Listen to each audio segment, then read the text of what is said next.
بسم اللہ الرحمن الرحیم۔ ہمارے ابا جی کو دادا کی وراثت سے تھوڑی سی زمین ملی تھی۔ اس کی وجہ سے ہماری گزر بسر بہت اچھے سے ہو جاتی تھی۔ ان دنوں میں 7ویں کلاس میں پڑھتی تھی جب ایک روز ابا اپنے ساتھ ایک اجنبی کو گھر لے آئے۔ وہ آدمی میرے ابا کی عمر کا تھا اور صورت شکل سے شریف آدمی لگتا تھا۔ آتے ہی ابا نے اماں سے پوچھا، کیا کھانا تیار ہے؟ اماں نے کہا، جی ہاں کھانا تیار ہے، آپ ہاتھ منہ دھو لیں، میں کھانا ابھی لاتی ہوں۔ اماں نے جلدی ساگ کو مکھن اور لہسن کا تڑکا لگایا اور بڑے سے قلئی والے کٹورے میں دیگچی سے انڈیل کر کٹورا بھر دیا۔ چنگیری میں نیا رومال بچھا کر روٹیاں لپیٹ دیں۔ اس وقت تک ابا مہمان کے ہاتھ دھلا چکے تھے۔ جب ابا جان کھانا لینے کچن میں آئے تو میری اماں نے سرگوشی میں سوال کیا کہ یہ مہمان کون ہے؟ میرا بھائی ہے، مدت بعد اچانک مل گیا، ان کو سلام کرو۔ اماں نے سر پر دوپٹہ ٹھیک کیا اور مہمانوں کے قریب پہنچ کر ادب سے کہا، سلام بھائی جی۔ اجنبی مرد نے اس کا جواب دیا۔ ابا نے ہمیں آواز دی، ادھر آؤ، تمہارا چاچا آیا ہے، انہیں سلام کرو۔ ہم نے اس چاچے کو جسے پہلی بار دیکھا تھا ادب سے کہا، سلام چاچا جی۔ جیتی رہو، انہوں نے پیار سے جواب دیا۔ ایک لمحے رکے بغیر ہم دونوں دوبارہ اپنے کمرے میں آ کر بیٹھ گئیں۔ ہمارے گاؤں میں ان دنوں بجلی نہ تھی۔ لالٹین جلا کر کمرے میں رکھی تھی اور اسے بجھا کر اپنے بستروں پر لیٹ گئیں۔ ہمارے گھر میں 2 کمرے قریب قریب تھے۔ ان کے آگے برآمدہ تھا۔ صحن کی دوسری جانب ایک اور بھی کمرہ تھا جو نسبتاً چھوٹا تھا اور اکثر بند رہتا تھا۔ دراصل یہ مہمان خانے کے طور پر بنوایا گیا تھا۔ اس کا ایک دروازہ باہر کی طرف بھی کھلتا تھا۔ آنے والے مہمان کو کمرہ کھول کر ابا جان نے وہاں ٹھہرا دیا۔ پانی کا جگ اور گلاس بھی لے جا کر رکھ دیا۔ دودھ کا گلاس بھر کر لے گئے اور کہا، بھائی اگر کچھ اور ضرورت ہو تو بتا دینا اور رات کو یہ دودھ پی لینا۔ جب مہمانداری سے فارغ ہوئے تو ابا اپنے کمرے میں آئے تو اماں کو اپنا منتظر پایا۔ پوچھا، سچ سچ بتاؤ یہ مہمان کون ہے؟ پہلے تو کبھی نہیں دیکھا۔ آہستہ بولو، ابا نے کہا، یہ میرا کچھ نہیں ہے۔ جب آج کھیتوں میں گیا تھا یہ وہاں منڈیر پر بیٹھا مل گیا۔ بہت خستہ حال اور بھوکا پیاسا تھا۔ میں نے اس کی حالت دیکھ کر اس سے پوچھا کہ تم کون ہو؟ اس گاؤں میں کس کے پاس آئے ہو؟ تو اس نے بتایا کہ میں اللہ دیتا کے پاس آیا ہوں، اس سے دور کی رشتہ داری ہے۔ تو میں نے اسے بتایا کہ اس کا تو کب کا انتقال ہو چکا، اسے مرے ہوئے 10 برس ہو چکے ہیں۔ کیا تم کو اس بات کی خبر نہیں تھی؟ نہیں، اگر ہوتی تو یہاں کیوں آتا؟ تو میں نے اس سے پوچھا کہ شام ہو رہی ہے، اب تم کدھر جاؤ گے؟ تو اس نے بتایا کہ بڑی دور کا سفر کر کے بڑی آس لے کر آیا تھا، یہ آخری سہارا بھی ہاتھ سے نکل گیا، کیا بتاؤں کہ اب کدھر جاؤں گا؟ اس نے بے بسی سے کہا۔ تو مجھے اس پر ترس آ گیا، میرے ساتھ چلو میرے گھر۔ یہ فوراً ساتھ ہو لیا۔ بہت مشکور ہوا۔ راستے میں بتایا کہ اس کا اس دنیا میں اب کوئی نہیں ہے، بے اولاد ہے، بیوی مر چکی ہے، شہر میں نوکری کرتا تھا، سیٹ نے نکال دیا کہ تم بوڑھے ہو گئے ہو، کام ٹھیک سے نہیں کر سکتے، آنکھوں سے بھی کم نظر آتا ہے۔ میں اس کی گاڑی چلاتا تھا۔ ایک روز رات کے وقت سامنے سے آتی گاڑی نظر نہ آئی، آنکھوں میں لائٹ پڑی تو ٹکر مار دی۔ اس کی نئی گاڑی کا کافی نقصان ہوا، شکر ہے کہ جان بچ گئی۔ سیٹ نے فوراً نوکری سے فارغ کر دیا۔ کافی دن بیمار رہا، معمولی چوٹیں آئیں۔ جب ٹھیک ہو کر اسپتال سے نکلا تو رہنے کا کوئی ٹھکانہ نہ تھا۔ سوچا اللہ دیتا کے پاس چلا جاتا ہوں، میری مرحومہ بیوی کا مامے کا بیٹا ہے، کچھ دن آرام کروں گا تو پھر دیکھی جائے گی۔ بیچارہ بہت دکھی تھا۔ اسے گھر لے آیا ہوں۔ اماں نے کہا، اب آگے کی سوچو، کب تک رکھو گے؟ تو ابا جی سوچ میں پڑ گئے اور اماں سے کہا کہ کچھ دن تو آرام کر لینے دو، ابھی تک چوٹیں درد کرتی ہیں، سخت کام نہیں کر سکتا۔ یہ کہانی سن کر اماں کے دل میں بھی رحم نے جگہ بنا لی۔ دونوں کچھ دیر باتیں کرنے کے بعد سو گئے۔ امی اور ابا سارا دن کام کرتے تھے، تھک جاتے تھے تو عشاء کے فوراً بعد سو جاتے تھے۔ صبح تڑکے جو اٹھنا ہوتا تھا۔ میری بہنیں بھی گہری نیند میں جا چکی تھیں، لیکن میں جاگ رہی تھی۔ جانے کیوں دیر تک نیند نہ آئی۔ بار بار اس بیچارے پردیسی کا خیال آتا رہا جس کا کوئی نہ تھا اور ہمارے گھر آ کر پناہ لی تھی۔ ابا نے اسے بھائی بتا کر تعارف کروایا تھا، جبکہ وہ ہمارا کسی رشتے سے بھی چچا نہیں ہے۔ والد نے اس شخص یعنی رحیم کے بارے میں کسی سے پوچھ گچھ نہ کی، بس دکھی اور بے سہارا جان کر ٹھہرا لیا۔ رفتہ رفتہ چاچا رحیم ہم سے اور ہم ان سے مانوس ہو گئے۔ انہوں نے جانے کا نام نہ لیا اور میرے والدین نے بھی جانے کو نہ کہا۔ وہ ہمارے گھر کے ایک فرد کی طرح رہنے لگا۔ ابا جی جیسے سادالو تھے، اماں بھی ویسی ہی تھیں۔ ہمارا کوئی چچا تایا یا ماموں نہ تھا، تبھی ہم اس شخص سے پیار کرنے لگے۔ حسب معمول ابا جی صبح سویرے اٹھ کر مسجد چلے جاتے، نماز پڑھ کر لوٹتے۔ امی ناشتہ تیار کر چکی ہوتیں، وہ ناشتہ کر کے کھیتوں پر چلے جاتے۔ ہم بھی ان کے جانے کے بعد ناشتہ کر کے اپنے اسکول چلی جاتیں۔ امی گھر کے کاموں میں مصروف ہو جاتیں، جبکہ چاچا رحیم اپنی کوٹھلی میں لیٹے رہتے۔ کچھ دن بعد انہوں نے ابا جی سے کہا، آپ اپنے کھیتوں میں کام کرنے نکل جاتے ہو اور میں سارا دن بیکار رہتا ہوں۔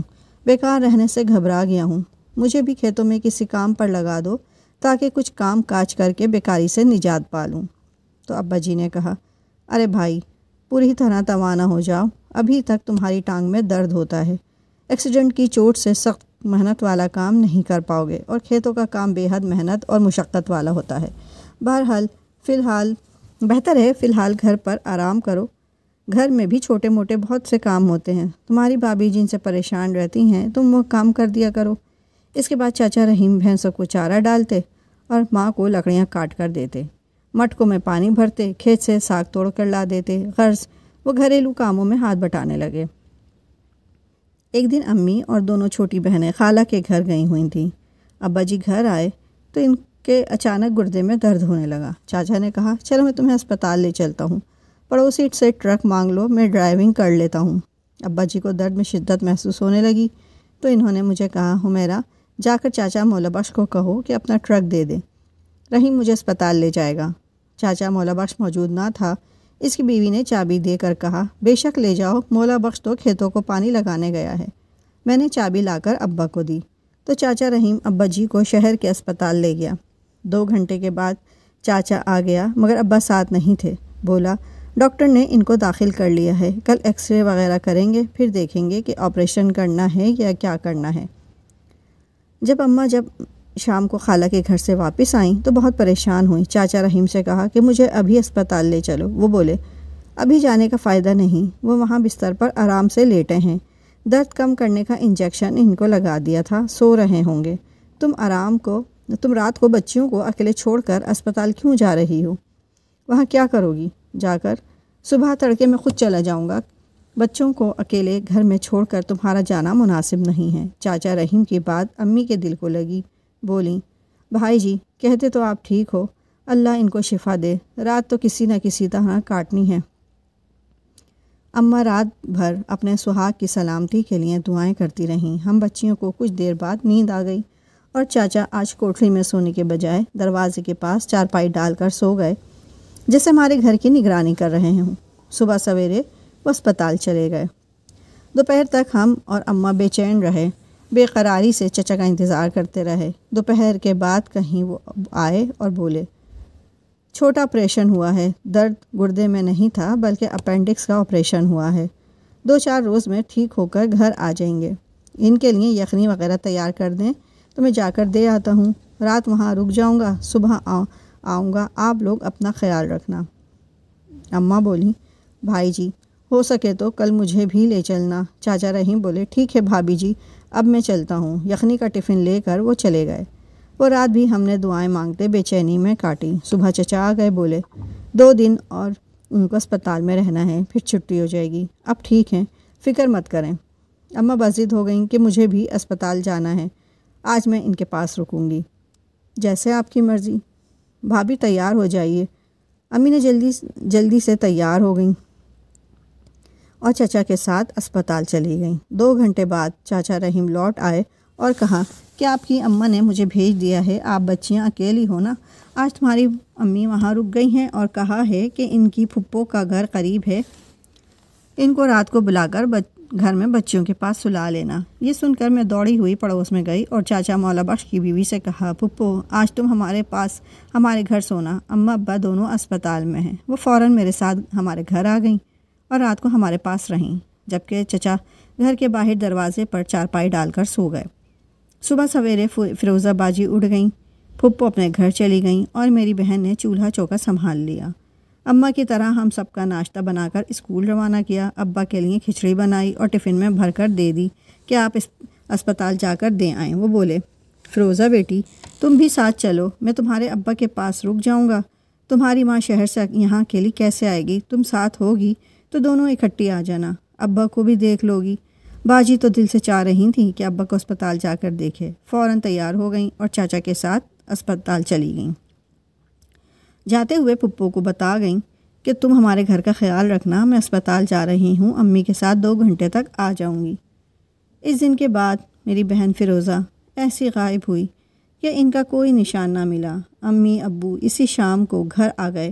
ابا کو اسپتال سے چھٹی مل گئی تھی، وہ چچا مولا بخش کے ٹرپ پر آئے تھے جو ان کی عیادت کو اسپتال گئے تھے۔ ہم بھی اسکول سے گھر آ گئی تھیں، مگر فیروزہ باجی اور چچا رحیم کا کہیں پر نام و نشان نہ تھا۔ روتے روتے امی کو دورے پڑنے لگے۔ ابا بھی ماتھا پیٹ کر کہتے، ہائے میں نے کیوں ایک اجنبی پر اعتبار کیا، اب میں آپریشن کے سبب اٹھ بھی نہیں سکتا، فیروزہ کو ڈھونڈنے کے لیے کیوں کر بھاگ دوڑ کروں۔ وہ ظالم انسان جو مظلوم بن کر آیا تھا نہ جانے ہماری بیٹی کو کہاں لے گیا۔ پولیس میں رپورٹ لکھوائی، جہاں تک ممکن ہو سکا باجی کو ڈھونڈنے کی کوشش کی، انہیں اب کہاں ملنا تھا۔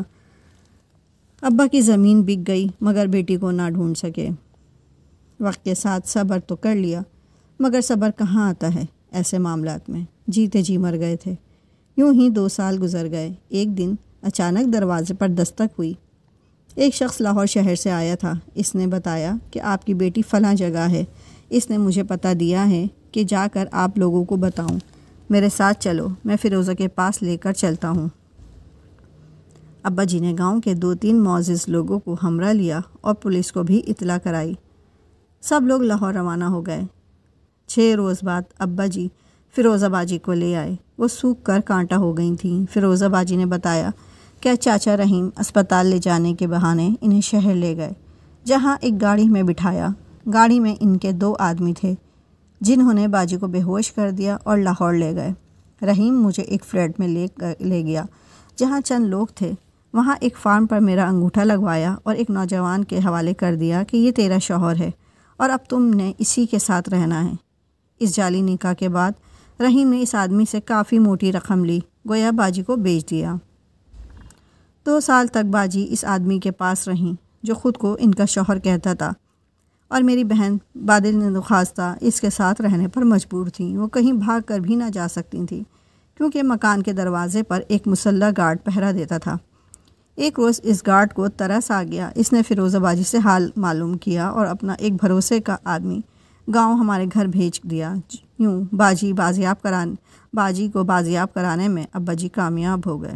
وہ شخص جس نے نکاح کیا تھا، اس کے پاس نکاح نامہ موجود تھا۔ اس نے ہماری بہن کا پیچھا نہ کیا، لیکن رحیم مردود کا پھر کبھی پتہ نہ چلا۔ ابا کہتے تھے اگر کبھی مل جائے تو اسے جان سے مار دوں گا، لیکن اسے ملنا تھا اور نہ ملا۔ سچ شکر کہ ہماری بہن ہمیں مل گئی۔ سچ ہے، جس گھر میں بیٹیاں ہوں کبھی کسی اجنبی کو گھر کے اندر نہیں ٹھہرانا چاہیے۔